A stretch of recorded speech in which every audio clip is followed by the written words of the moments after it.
former United Nations Secretary General and Nobel Peace Prize laureate Kofi Annan has died after a short illness. We'll look back at his legacy. More than 2 million Muslims gather in Mecca as the annual Hajj pilgrimage begins. And Ethiopian Airlines signs a massive shareholding agreement with Zambia to relaunch the southern African country's national airline. Africa 54 starts right now. Good evening, I'm Esther Gitu. You are in for Vincent Makori. This is Africa 54. The world is continuing to mourn the death of former United Nations Secretary General Kofi Annan. The global diplomat died on Saturday at 80. Annan's family and his foundation announced on Twitter that he passed away peacefully after a short illness. The UN mourned the loss of Annan via Twitter Saturday, saying, quote, "We mourn the loss of a great man, a leader, and a visionary, a life well lived, a life worth celebrating," end of quote. Born in Ghana, Annan was the first black African to head the United Nations, serving as its leader from 1997 to 2006. He was also the first Secretary General to emerge from the ranks of the UN staff as Secretary General. Annan was instrumental in creating the Global Fund to fight AIDS, tuberculosis, and malaria, the adoption of the UN's first ever counter-terrorism strategy, and the acceptance by member states of the responsibility to protect people from genocide, war crimes, ethnic cleansing, and crimes against humanity. His Global Compact initiative, launched in 1999, has become the world's largest effort to promote corporate social responsibility. Michael Moller, Director General of the United Nations Office in Geneva, said Annan not only had compassion for those we were trying to help, but was a United Nations man from top to bottom. Kofi Annan's major legacy was his humanity and the effect that had on the globe, on all of us and everybody who came into contact with him. It infused everything that he did, every decision that he made, every judgment call that he made, and it infused our organization to a very large extent. In 2001, Annan was awarded the Nobel Peace Prize jointly with the United Nations for humanitarian work. After leaving the UN, he chaired the Kofi Annan Foundation and the Elders, the group founded by Nelson Mandela. And joining me now to discuss the life and legacy of the former UN chief and Nobel Peace Prize laureate is Eric Boateng, the deputy head of mission at the Ghanaian embassy here in Washington. Mr. Boateng, welcome to Africa 54. Thank you very much, Esther, for having me in the studio. So much has been said about Kofi Annan's contribution to humanity, but how should the world really remember Annan? Right. If you permit me, Esther, in the name of the ambassador, His Excellency Dr. J. Bafo-Bewa, who is not in here today, we wish to extend our deepest condolences to the bereaved family and to the rest of Ghanaians, both in Ghana and the diaspora, for the loss of such an irreplaceable person. Now, coming to your question, how should the world see Kofi Annan? I believe you said a lot in your introduction, and the world should see Kofi Annan as a soft-spoken man, humble, someone who respected everyone he came across, but in spite of his soft-spokenness, was a very tough and never backed down on his decision. He was a self-assured man who really fought for peace, stability, and development of the world. So, Eric, what are some of the key highlights that Ghanaians remember him for, that the rest of us, the rest of the world, don't know about Annan? Right. He is someone who, if he can have his way, would always want to work in the background also. He had been very instrumental in the governance of Ghana also. And because he's a man of peace, whenever elections, I mean, Ghana has been touted, for instance, as a place where the rule of law and democracy is really thriving, and then government is changing from one party to the other peacefully. But in times, there have been tensions from time to time, and Kofi Annan has been one of the voices that the stakeholders had always listened to when such situations had arisen. Again, having retired from the UN, one of the roles he also picked up was the Chancellor of the University of Ghana, Ghana's premier university. and he led a massive transformation of the place, which has been attested to by the Vice Chancellor. He is a man of peace, and it is our belief that the youth of Ghana will really emulate him, and the leaders all over Africa and the world would follow his traits in diplomacy and his love for peace and stability and security.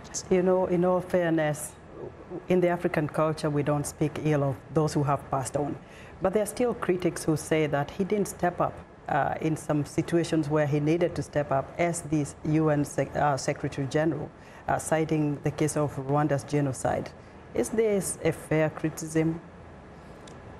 Well, I wish the man was here to speak for himself, but I can probably quote or refer to one of his responses to such a question that was posed to him when he was alive. And he did admit that he thought he was doing his best at that time, but on hindsight, he believed he probably should have done more.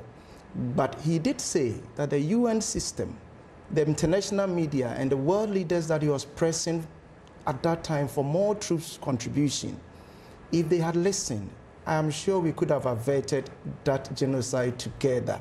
He said the troops on the ground were not well equipped and they didn't have the mandate to react to the force that was brought to bear at that point in time. So on that respect, he has admitted his personal, role in that and apologized for that. But he did very well for the world whilst he was alive, and he should be remembered for that. Now, here at the embassy in Washington, is the embassy planning anything for Ghanaians and the Africans in the diaspora to remember him?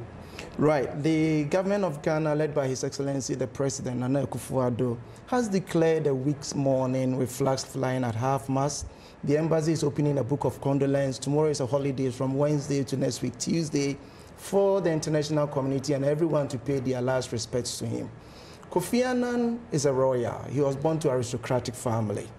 And because he comes from the Ashanti tribe and he was honored by the Asantehene with the Busumuru title, which is royal in nature, I'm sure a lot of consultation is going on to see how his funeral and final funeral rites will go. And in due time, it will be released for the world to know.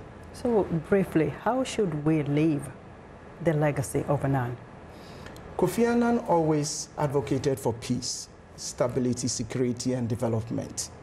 And per the UN Charter, if all of us together can come, join our leaders, and pursue the diplomatic traits he left behind, I'm sure the world will be a better place for all of us to live in. And that is how I am joining the rest in remembering his death to emulate the example he set for all of us. Eric, thank you very, very much for your insight. Thank you. Thank you so much, Esther, for having me. Eric Boateng is the deputy head of mission at the Ghanaian embassy here in Washington, D.C. Now, in northern Mozambique, at least 80 people have been killed since October following attacks carried out by unknown assailants. Locals are attributing the violence to an Islamist group from the region, but experts link it to poverty and the scramble for the region's mineral resources, especially with the discovery of one of the world's biggest natural gas reserves.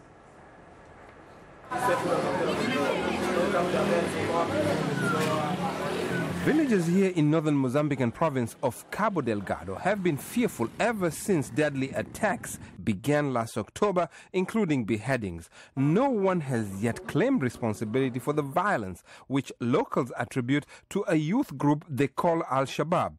It has no connection to the Somali-based Islamic group with the same name. We really don't know who these people are. We hear they are Al-Shabaab or gangs. But to tell you the truth, it is a sad situation. President Philip Nyusi vowed in a June statement that his government will not rest until these perpetrators are neutralized and held accountable. Special forces were deployed to the region, but attacks have continued. At least 20 people were attacked and 2 killed. Some of them, my relatives who are staying with me now. Julia Salimo heads the Frelimo ruling party's Women League in Maganja village, where some of her relatives fled to seek safety after violent raids on several small villages. At least 4 people died, authorities say. Contrary to initial reports, the attacks have little to do with religion, say researchers, politicians, human rights activists and religious leaders. No, it is not a religious problem. Here in Cabo Delgado, we have excellent relationships among religions, Catholics, evangelicals, Muslims, and Hindus. There is always tension between our different Muslim believers. It is open and well known, especially in our district. But these tensions do not take us to the point that we undermine peace. Experts have warned that religion can be used to distract people from the real issues behind the instability. It's still not very clear as to what are the main causes, but definitely poverty is there as one of the main causes. People are extremely poor, and people see that they have resources which are being exploited, and they have not yet seen the benefits of such resources. Nearly half of Mozambique's 29 million residents are poor, the World Bank says. In Cabo Delgado province, most people subsist on farming or fishing. Only the chosen few have electricity or plumbing. The main opposition party, the Mozambican National Resistance, or RENAMO, says the government must address poverty to ease unrest. As long as the government remains indifferent to the suffering of the people, we will likely face many other displays of discontent, capable of generating further instability. I believe that, first, it is critical to identify a valid actor to negotiate with and find out what are their demands. The government is trying to boost youth employment, which would raise income, says Labour Minister Victoria Dias Diogo. What we are doing in the province of Cabo Delgado, I think you have heard about these large projects. For example, a training center for mining is under construction. In Palma, which has natural gas reserves, vocational training center will be built. Locals say they hope the extraction of gas and minerals will improve their lives. So far, they are waiting. Abdul Shakur Aboud, VOA, Palma, Cabo Delgado. Ugandan police fired tear gas to disperse a demonstration in the capital on Monday as protests against the beating of detained lawmakers continued for a second day. 5 Ugandan lawmakers were detained and tortured by security personnel last week, and images of one of the bruised parliamentarians has emerged on social media. Among them is Robert Kyagulanyi, an independent lawmaker and musician also known as Bobi Wine, who has gained popularity since he joined parliament last year through scathing criticism of President Yoweri Museveni's government. Police say Kyagulanyi and Francis Zaake were arrested after supporters of an independent candidate running in a parliamentary by-election threw stones at Museveni's motorcade last week. During the incident, Kyagulanyi's driver was shot and killed. Ugandan blogger and activist Rosebel Kagumire and activist and a Kampala resident Buganda Ntege spoke about the ongoing unrest. The difference is that Bobi Wine comes from a different perspective. He's a young person. He has not been associated with this government. He has no history with this government. He's an ordinary. When we see him, we see our story.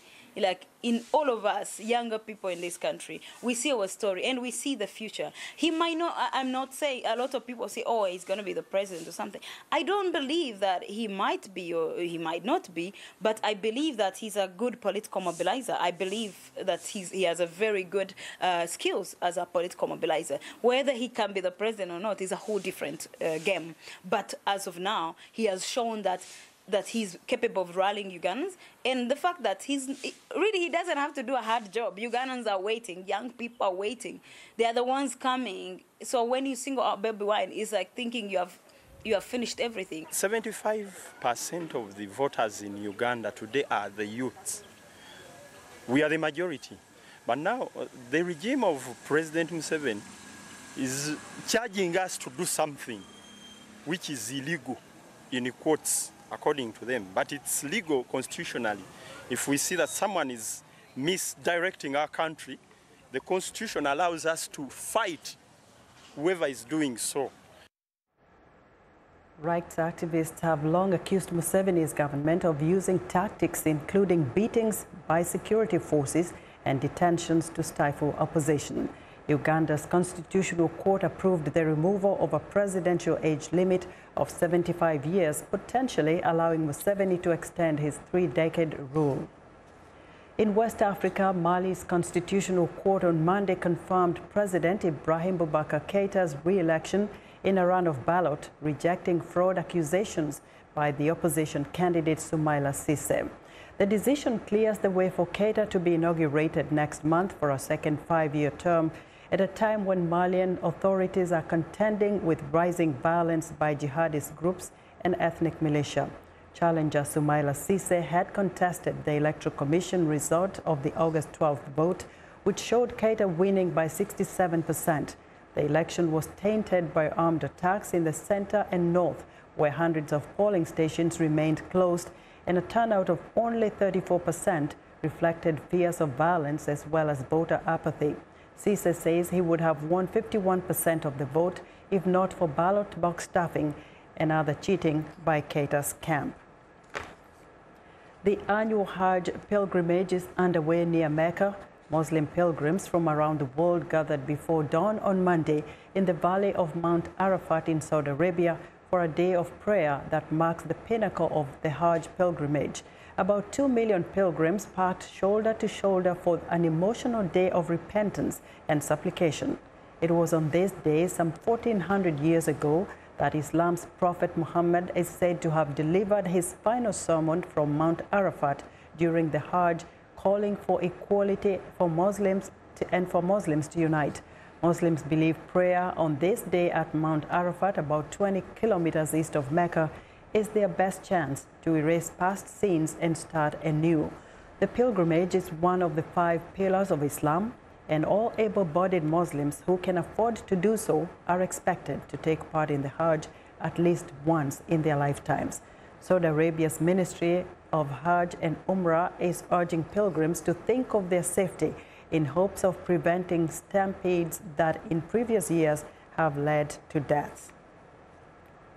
Now, nearly 700 meters above sea level is a cave in Mecca, where the Prophet Muhammad is believed to have spent much time in isolated contemplation. Some pilgrims making the annual trip or Hajj to the holy city in Saudi Arabia brave a vertical climb to stand in a mountain-top cave where they believe Quranic revelations began. VOA's Arash Arabasadi reports. High atop Al Noor Mountain in Mecca is a tiny cave thought to be the birthplace of Islam. It is a grueling climb nearly 700 meters above sea level to the site Muslims believe the Prophet Muhammad often visited. It's indescribable. I mean, it's overwhelming to see that how his impact has been on this world. He's a Rahmatul Alameen, mercy for all the Alameen. But that's where it all started, a very humble thing. You can't even stand there, Hajj is the annual pilgrimage to Islam's holy city of Mecca. It is required of Muslims at least once in their lives. The climb to the Cave of Hira is not an official part of that ritual, but for believers it is a trip through time to when Islam first began. We realize that this is a hike that the Holy Prophet ﷺ made regularly, and it's amazing that he and his wife Hazrat Khadija Radhiyallahu anha made this hike regularly at their age, and so it gives you extra motivation to push yourself and get to the top. The trek takes roughly 40 minutes, and true to tradition, most of these climbers are not typically dressed in hiking gear. Average high temperatures this week in Mecca are about 42 degrees Celsius. Well, it's an intense hike, and so you have to be aware of obviously the temperatures. We got an early start this morning to make sure that we avoided the highest temperatures. Alhamdulillah, there is a reasonable path here, but of course you have to be careful of your footing so you don't slip and fall. For those adventurous and able-bodied enough to make the climb, the reward at the top can be nothing short of awesome. Beautiful, actually, when we experience that our Prophet actually taken this journey in this climate, and I was imagining that when there was no stairs and everything, how Prophet used to come from all the way from Makkah and here. So I feel very overwhelmed. I can't speak actually now, and I'm feeling it. Sorry. Muslims believe that it was in this cave atop Al Noor Mountain that the angel Gabriel visited Muhammad and the Quranic revelations began. Hajj this year lasts through Friday evening. More than 2 million pilgrims are expected to attend. Arash Arabasadi, VOA News. We want to know what you think about Africa 54 and the stories we cover. Join the conversation on Facebook. The address is Africa 54. We're also streaming our show live on Facebook, so check us out and share our show with your friends. Still ahead on Africa 54, Ethiopia and Zambia ink a historic aviation deal. But first, a look at Monday's headlines.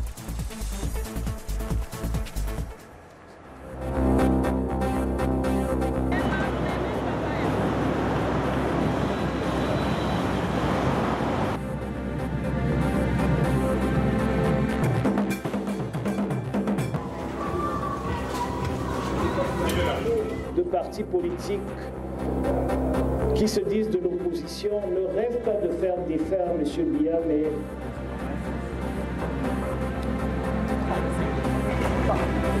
corruption, fraud,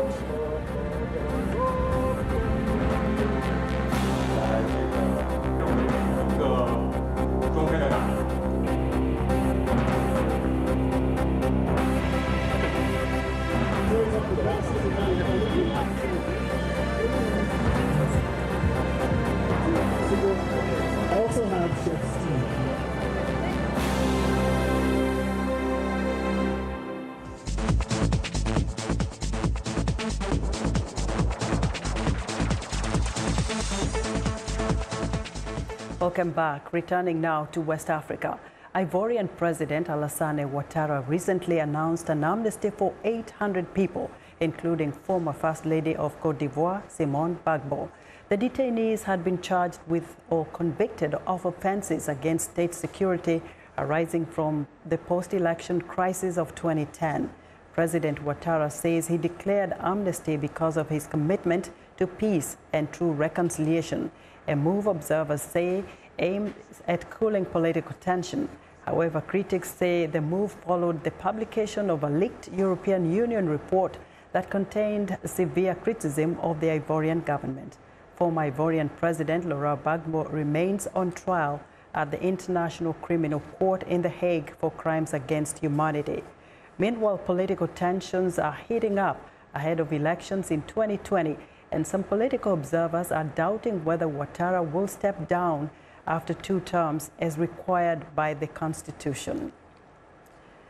Ivory Coast is one of West Africa's most successful and diverse economies, but its volatile political landscape combined with ongoing ethnic and land disputes makes the scheduled 2020 potentially risky.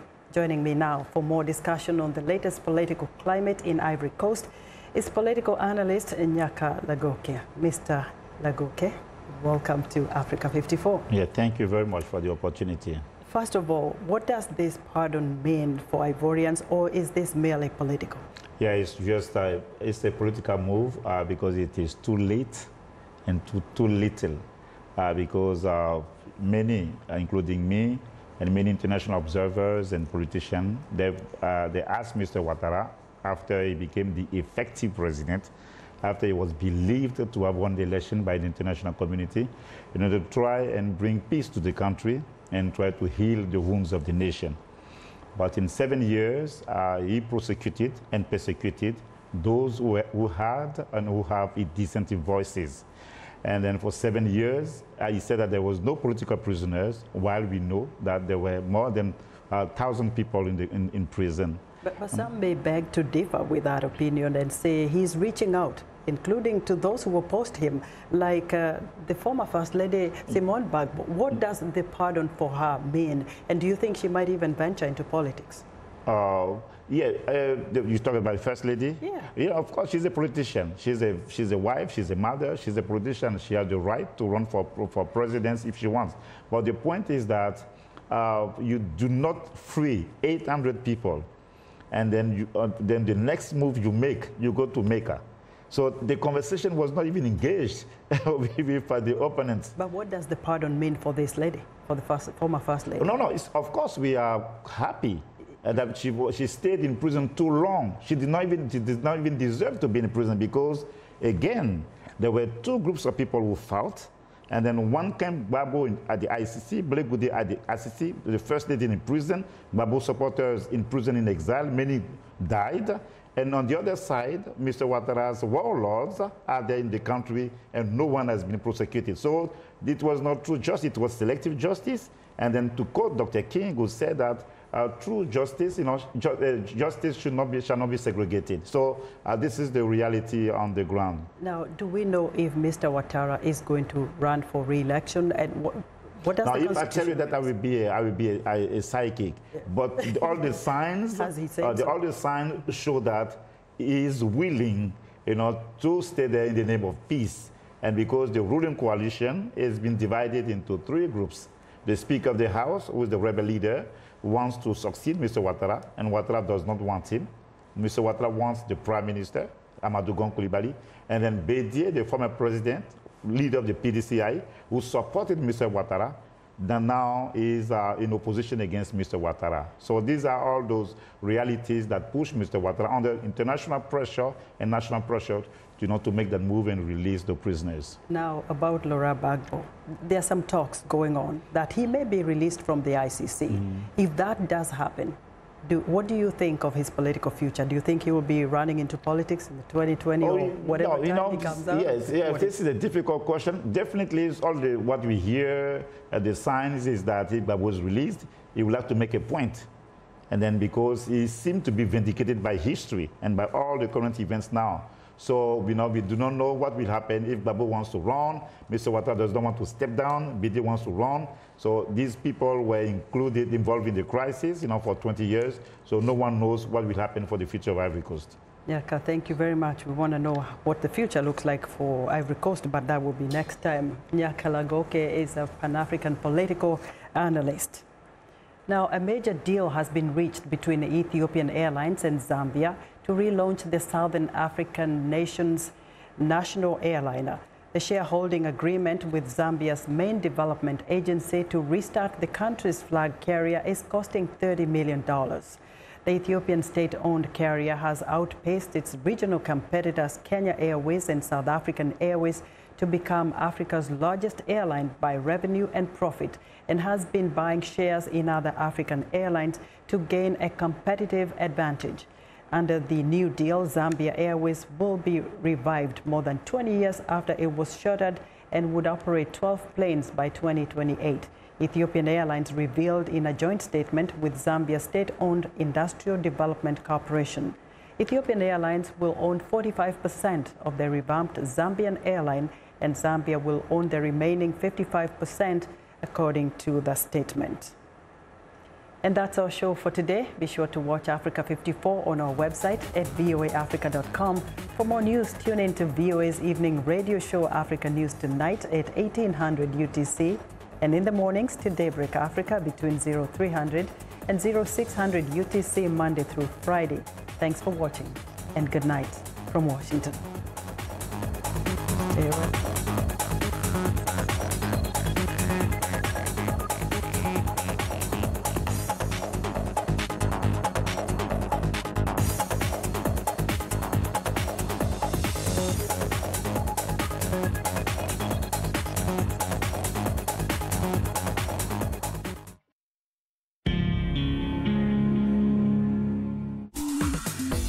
Welcome to English in a Minute.